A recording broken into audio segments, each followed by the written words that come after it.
हरे कृष्णा। आप सभी भक्तों का हार्दिक स्वागत है।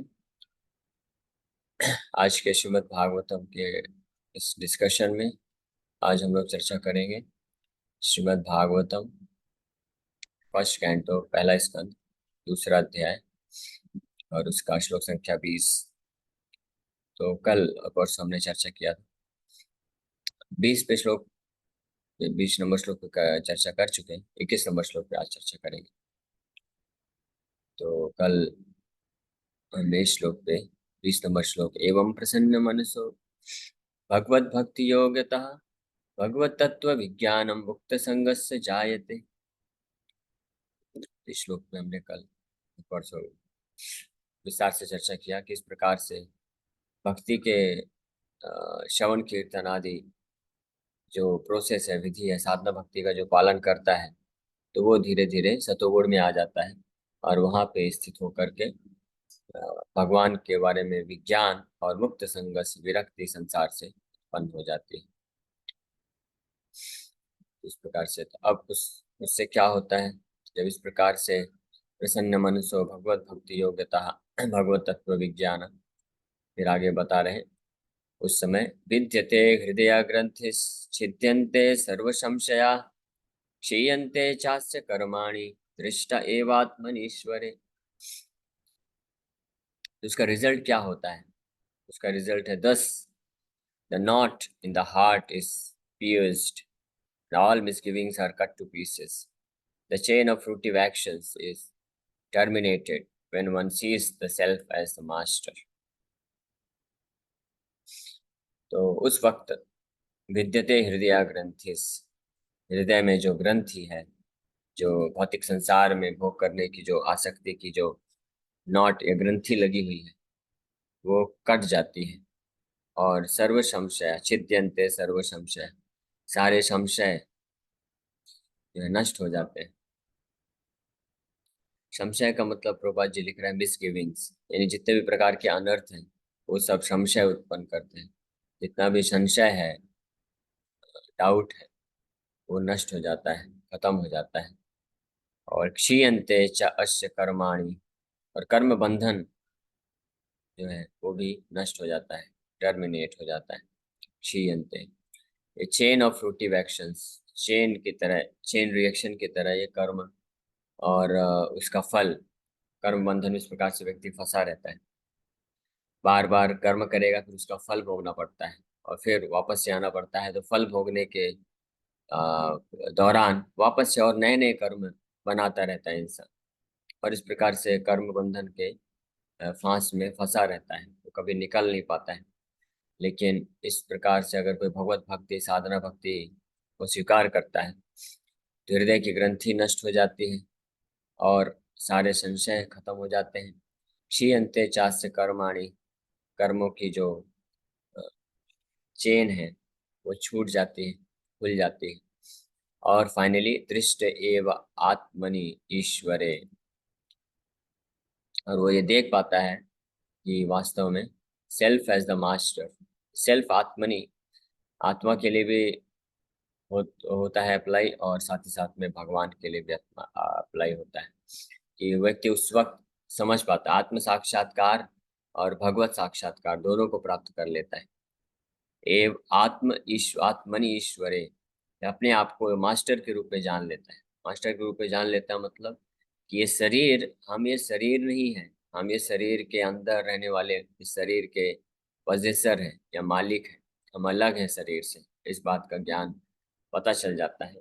और दूसरा आत्मनि ईश्वरे, कि भगवान जो परमात्मा है वो आत्मा के ईश्वर है, ये भी जान लेता है। इस प्रकार से भगवत साक्षात्कार और आत्म साक्षात्कार को प्राप्त करता है।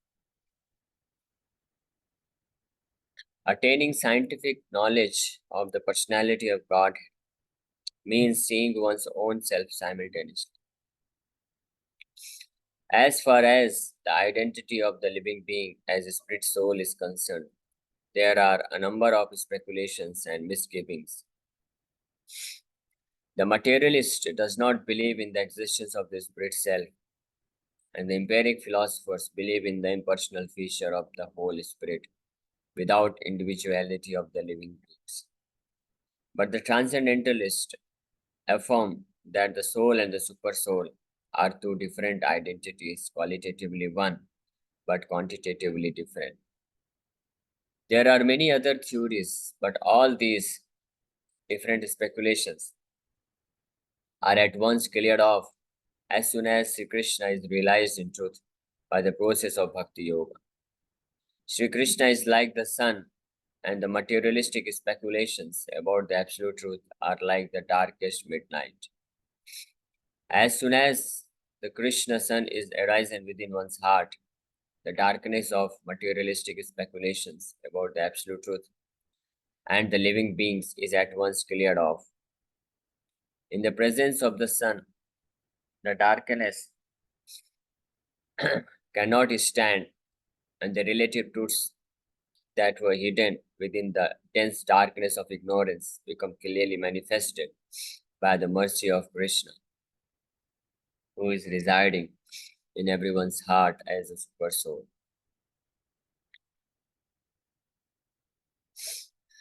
तो इस प्रकार से जब कोई भगवान के भक्ति योग में लगता है, कैसे भक्ति योग में लगता है, ये ऑलरेडी पिछले 10-12 श्लोकों में वर्णन किया जा चुका है।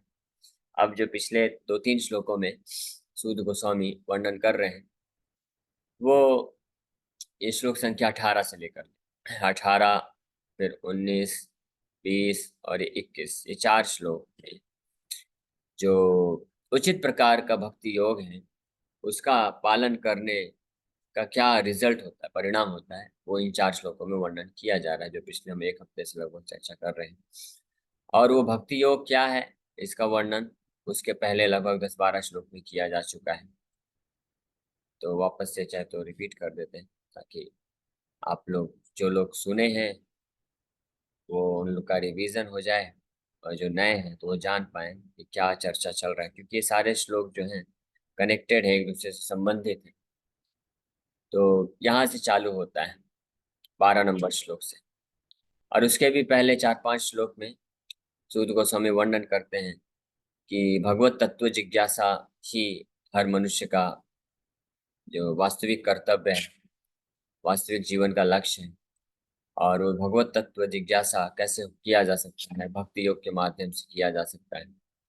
फिर इसीलिए तश्रद्धान मुनियो भक्त्या श्रुति गृहीतया, कि भक्ति पूर्वक जब कोई भगवान के बारे में श्रवण करता है, श्रद्धा पूर्वक, यहाँ से स्टार्ट होता है, और फिर इस प्रकार से वो परम सिद्धि को प्राप्त कर सकता है।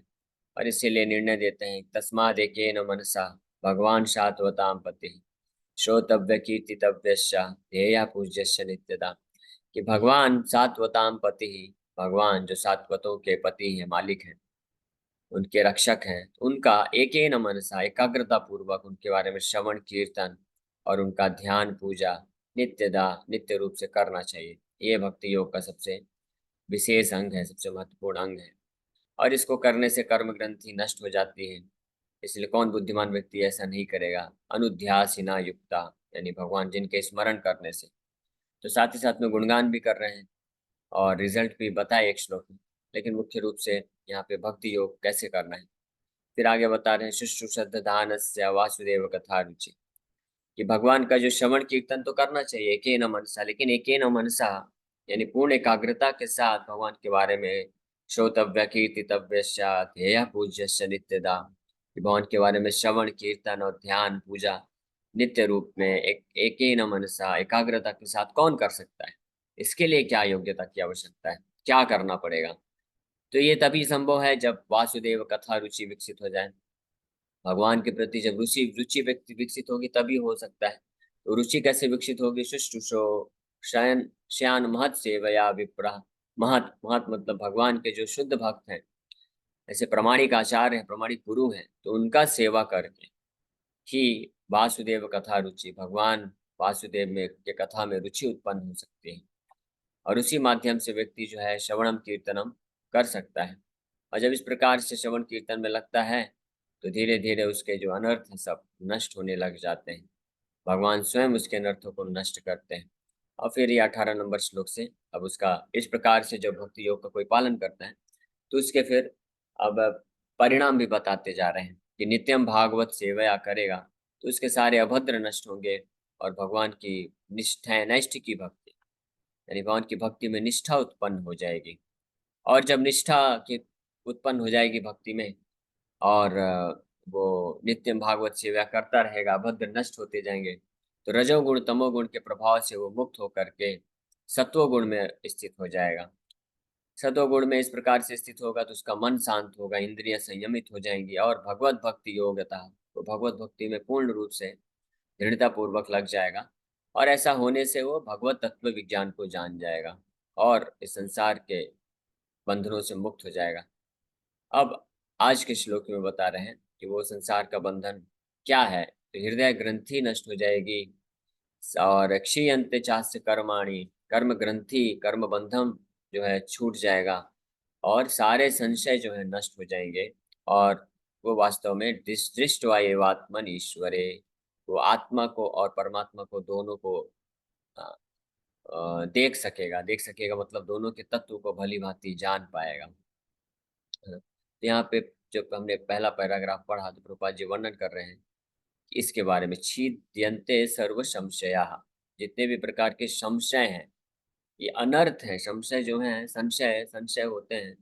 संशय को सरल भाषा में बोला जाए तो किसी भी ये भगवत तत्व आत्म तत्व आध्यात्मिक जीवन के बारे में कि हम कौन हैं, आत्मा क्या है, परमात्मा क्या है, इसके बारे में जो ये तत्व है इसके बारे में सही सही रूप से ज्ञान ना होना, इसी को संशय बोला जाता है। कितने सारे लोग हैं, ज्यादातर लोग तो भौतिकवादी हैं। तो भौतिकवादी लोग तो सोचते हैं कि हम ये शरीर ही हैं, तो वो तो घोर संशय में है। और ये जो संशय है इसको ही अज्ञानता बोला गया है, अंधकार बोला गया है, तमोगुण बोला गया है। अंधकार या अज्ञानता ये तमोगुण बोला गया है। और इस जो घोर तमोगुण में है पूरी तरह से अंधकारता में अंधकार में है। रात आधी रात को जैसे 12-1 बजे का जो बिल्कुल घोर अंधकार होता है, सूरज चंद्रमा भी अमावस्या का दिन है, चंद्रमा भी पूरी तरह से नहीं दिख रहा है। और 12-1 बजे आधी रात को जिस प्रकार से तमोगुण अंधकार होता है, उसी समय उसी प्रकार से जो भौतिकतावादी लोग जो पूरी तरह से ये नहीं जानते हैं कि हम ये शरीर के अलावा भी हमारा कुछ अस्तित्व होता है, जो अपने आप को केवल शरीर समझते हैं, तो वो उनको उस घोर अंधकार से तुलना किया गया है। और ये सबसे बड़ा जो है संशय है। संशय मतलब सबसे बड़ा अनर्थ है, सबसे बड़ा मिसगिविंग है। तो कृष्ण सूर्य सम माया है अंधकार, जहाँ कृष्ण तहाँ नहीं माया अधिकार। तो कृष्ण को अगर कोई अपने हृदय में ले आता है, अपने जीवन में लाता है, तो ये जो घोर तमोगुण है ये नष्ट हो जाता है, घोर अंधकार जो है नष्ट हो जाता है। और कृष्ण किस प्रकार किस रूप में आते हैं, अपनी शुद्ध भक्ति के रूप, जिस प्रकार से जैसा अभी हमने वर्णन किया पिछले शुद्ध गोस्वामी पिछले 12-15 श्लोकों में जो जिस प्रकार से शुद्ध भक्ति करने का हमको प्रोसेस बताए हैं, साधना बताए हैं, तो उस प्रकार से साधना या भक्ति कोई करता है अपने मनमाने ढंग से नहीं। अगर कोई सोचेगा कि मुझे भगवान के प्रति प्रेम है, भगवान को प्राप्त करना है, भगवान का भक्ति करना है, और वो अपने मन से ही कुछ जो है अलग अलग तरीके अपनाता है, वो सोचता है कि मैं ये करके भगवान की भक्ति कर लूंगा। या कई लोग होते हैं जो सोचते हैं हम सब कुछ छोड़ के वृंदावन चले जाएंगे, वहां पे भगवान का भक्ति करेंगे, भगवान को वहां पे प्राप्त कर सकते हैं। तो भगवान वृंदावन में भी नहीं है। भगवान ऑलरेडी भगवान कृष्ण नारद मुनि को बताते हैं, नाहम तिष्ठामि वैकुंठे। ये श्लोक कई बार हम लोग चर्चा किए हैं, लेकिन वापस से इसको बताना जरूरी है, क्योंकि कई बार ऐसा स्थिति आता है कि कुछ भक्त लोग ये सोचते हैं कि वृंदावन में या हम किसी धाम में जाके भगवान को प्राप्त कर लेंगे। तो भगवान नारद मुनि को बोल रहे हैं, नाहम तिष्ठामि वैकुंठे, मैं हे नारद, मैं वैकुंठ में नहीं हूँ। वृंदावन भी वैकुंठ ही कहलाता है, सर्वश्रेष्ठ वैकुंठ। भगवान वृंदावन में या वैकुंठ में नहीं है, तो कहाँ पे है? नाहम तिष्ठामि वैकुंठे योगी नाम हृदय अपिवा, योगियों के हृदय में भी नहीं। जो सिद्ध योगी हैं, जो हजारों हजारों साल से साधना ध्यान योग करके अपने आप को संसार से सारे कलमश दूर कर लेते हैं और हृदय में परमात्मा का दर्शन करते हैं, वो साक्षात परमात्मा का दिव्य स्वरूप का दर्शन प्राप्त करते हैं, तो भगवान बोल रहे हैं मैं ऐसे योगियों के हृदय में भी नहीं। तो फिर कहाँ पे हैं आप? तत्र तिष्ठामि नारदा यत्र गायन्ति मद भक्ता। जहाँ पे मेरे शुद्ध भक्तों का श्रवण कीर्तन होता है, कथा होता है, नाम जब जहाँ पे नाम कीर्तन करते हैं, मैं वहां पे हूँ। तो अगर तुमको मुझे प्राप्त करना है तो ऐसे शुद्ध भक्तों के संग में रहो। वो जैसे बताते हैं, वो जैसे भगवान मेरा वर्णन करते हैं, मैं वहीं पे हूँ। वहीं पे तुम मुझे प्राप्त कर सकते हो और कहीं प्राप्त नहीं कर सकते हो। तो ये बहुत महत्वपूर्ण सिद्धांत है जो यहाँ पे वर्णन किया। यही भक्ति योग है, यही शुद्ध भक्ति योग है। इस प्रकार से शुद्ध भक्ति योग का जो पालन करता है तो कृष्ण उसके हृदय में प्रकट हो जाते हैं। और ऐसी अवस्था में सारे जो संशय हैं वो नष्ट हो जाते हैं। तो सबसे पहला संशय जो घोर तमोगुण है, अंधकार है, वो कि अपने आप को शरीर समझना, भौतिकतावादी। और इस कलयुग में विशेष रूप से 95-98% लोग जो हैं, 95-98%, 99% लोग जो हैं, इसी भौतिकतावादी में ही। फिर कुछ लोग होते हैं जो थोड़ा सा आध्यात्मिक मार्ग में प्रगति करते हैं, जो कम से कम ये जानते हैं कि हम ये शरीर नहीं, हम आत्मा है, ब्रह्म है, अहम ब्रह्मास्मि, जो ये सोचते हैं। तो ऐसे ब्रह्मवादी, निराकारवादी बन जाते हैं। लेकिन उनके भी हृदय में अंधकार है। क्या अंधकार है? कि वो सोचते हैं कि आत्मा परमात्मा का कोई स्वरूप नहीं होता है, वो केवल एक ब्रह्म ज्योति है, ऐसा सोचते हैं। और वो सोचते हैं कि आत्मा परमात्मा एक ही चीज है, अंतर को नहीं जानते। तो ये भी एक घोर तमोगुण है, अंधकार है हृदय में। तो जो इस प्रकार से जैसा वर्णन किया गया है कि शुश्रूषद्धान श्यान महत सेवया विप्रा वासुदेव कथा रुचि। महत यानी शुद्ध भक्तों का सेवा में रख लग करके उनके बताए हुए, उनके दिशा निर्देश अनुसार जब भगवान का भक्ति करता है तो वो जो सूर्य, भगवान के शुद्ध भक्ति रूपी सूर्य प्रकट होता है हृदय में, तो ये संशय भी खत्म हो जाता है। ऐसा भक्त फिर विशेष रूप से स्पष्ट स्पष्ट रूप में जान पाता है कि आत्मा कौन है, हम कौन है, परमात्मा कौन है, और हमारा आत्मा और परमात्मा का क्या संबंध है, और दोनों में क्या अंतर है, क्या समानता है, ये दोनों चीज को अच्छे से भली भांति जान पाता है। यही है असली ज्ञान, यही है पूर्ण रूप से अंधकार से मुक्ति प्राप्त करना। अन्यथा जो लोग किसी भी भगवान के शुद्ध भक्त के आश्रय में रहकर शुद्ध भक्ति नहीं करते हैं, तो भले ही वो दिखावटी रूप में कैसा भी भक्ति क्यों ना करे, तो पूजा भी कर सकते हैं, भगवान के विग्रह भी रखते हैं, भगवान के नाम का जप भी कर सकते हैं, लेकिन वास्तव में उनके हृदय में कुछ ना कुछ अंधकार बना रहता है। और जैसे ही उनके हृदय, आप उनसे बात करेंगे क्या उद्देश्य है, क्या भाव है, तो कहीं ना कहीं वो जाके ब्रह्मवाद या मायावाद का सिद्धांत लेके बैठे रहते हैं। इसका कारण क्या है? भक्ति तो वो कर रहे हैं, नाम जप भी कर रहे हैं और भगवान का सेवा भी कर रहे हैं, धाम भी जाते रहते हैं, बहुत कुछ कर रहे हैं, लेकिन प्रामाणिक तरीके से भगवान के शुद्ध भक्त का आश्रय नहीं लिए।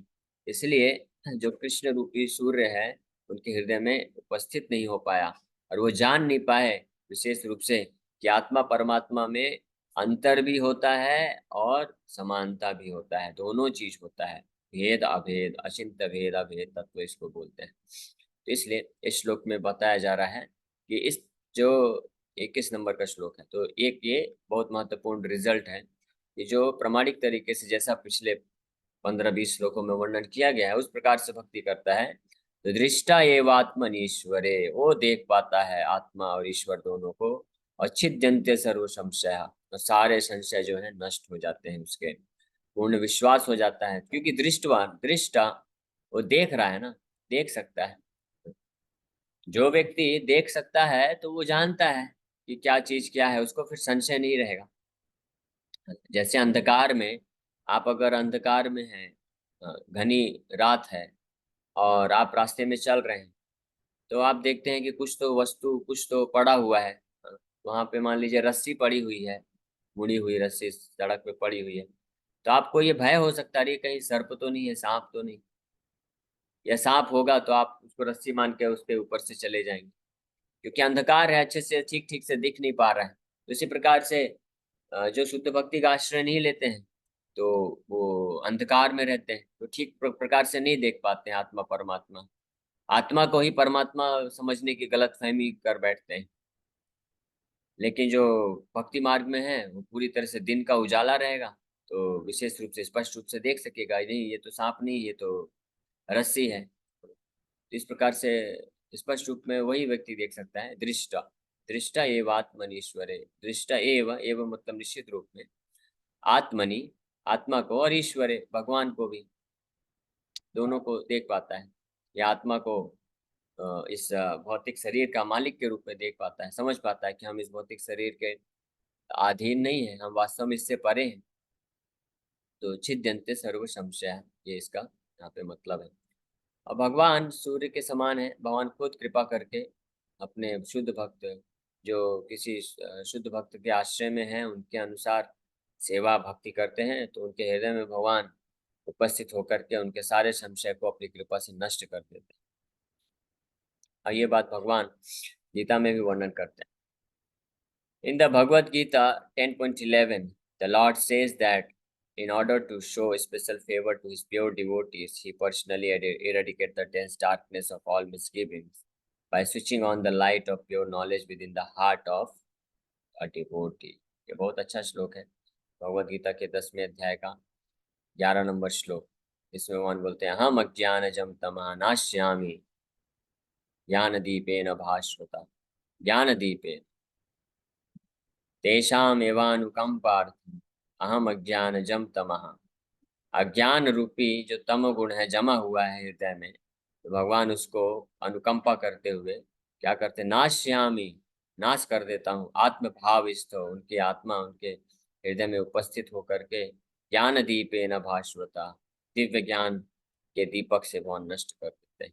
तो इस प्रकार से जो भक्ति योग के माध्यम से प्रामाणिक गुरु के आश्रय में रह करके भक्ति योग का पालन करते हैं, तो भगवान उनके सारे अनर्थों को नष्ट करके स्पष्ट रूप में उनको दर्शन देते हैं कि मैं कौन हूँ और जीवात्मा कौन है, अब हमारा भगवान के साथ क्या संबंध। हरे कृष्ण। इसी के साथ यहीं पे विराम करते हैं, कल हम और इस तात्पर्य में और चर्चा करेंगे और आगे। Thank you very much. Hare Krishna. किसी भक्त का कोई प्रश्न है तो पूछ सकते हैं। अभी अभी रिसेंटली एक पर्सन थे, वो भक्त नहीं है, लेडी थी। तो उनने बोला कि भगवान वृंदावन में वास करते हैं, ना द्वारका में है वो, ना जगन्नाथपुरी में। इस तरह से कंपैरिजन भी करते हैं लोग। तो ऐसे भक्तों को, वो जो नहीं जुड़े हैं, उनको क्या हम बोल सकते हैं? पाप ना हो। तो भगवान भगवान तो हर जगह है, वृंदावन, द्वारका, मथुरा और कण कण में, हर जगह है। लेकिन भगवान को कहाँ पे साक्षात्कार प्राप्त किया जा सकता है, आपको कहाँ भगवान साक्षात्कार दे सकते हैं, आप उनको कहाँ पे प्राप्त कर सकते हो, वो भगवान बताते हैं। केवल शुद्ध भक्तों के संग में प्राप्त कर सकते हैं। तो वृंदावन में है भगवान, लेकिन किसके लिए है, जो वृंदावन वासी हैं। वृंदावन वासी वो ऐसा नहीं है कि जो वृंदावन में रहते हैं वो वृंदावन वासी, वो भी हैं, ब्रजवासी कहलाते हैं। और वहाँ पे ब्रजवास मिला है, इसका मतलब वो भगवान के बहुत उन्नत भक्त है, इसलिए वहाँ पे मिला है। लेकिन अगर हम सोचेंगे कि हम जाके ब्रज में रहेंगे, हम ब्रजवासी बन गए, तो वो ब्रजवासी नहीं हुआ। ब्रजवासी मतलब जिसको भगवान के प्रति ब्रज का भाव का प्रेम है, उनके लिए भगवान वृंदावन में भी है। और ऐसे ब्रजवासी जो असली ब्रजवासी, जैसे प्रभुपाद जी असली ब्रजवासी हैं, तो ऐसे ब्रजवासी अगर ये वृंदावन धाम को छोड़ के कहीं भी न्यूयॉर्क भी जाएंगे, ऑस्ट्रेलिया भी जाएंगे, नरक में भी जाएंगे, तो वहां पे भी उनके पास वृंदावन धाम है, क्योंकि उनके हृदय में वृंदावन धाम को और श्याम सुंदर को, राधा कृष्ण को लेके जाते हैं। तो ये एक महत्वपूर्ण चीज है। और रही बात, अगर कुछ भक्त लोग ऐसा कंपैरिजन करते हैं कि वृंदावन के कृष्णा, द्वारका के कृष्णा और वो अलग है, वास्तव में अलग नहीं है, कृष्णा एक ही है। लेकिन जो बताया जाता है, वो पहली बात, हमारा अगर कोई प्रमाणिक भक्त नहीं है तो वो इस स्तर पे डिस्कशन नहीं कर सकता है कि कैसे अंतर है। अंतर भाव का है। जो ब्रज के कृष्ण है उनका भाव अलग है, माधुर्य भाव में है।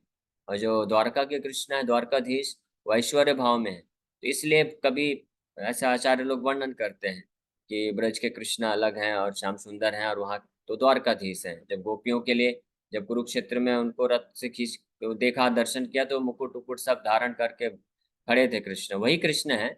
लेकिन भाव अलग है, इसलिए गोपियां बोली कि आप वो नहीं हैं, आप अलग हैं, आप श्याम सुंदर। तो भाव की बात की जा रही, लेकिन कृष्ण वही है।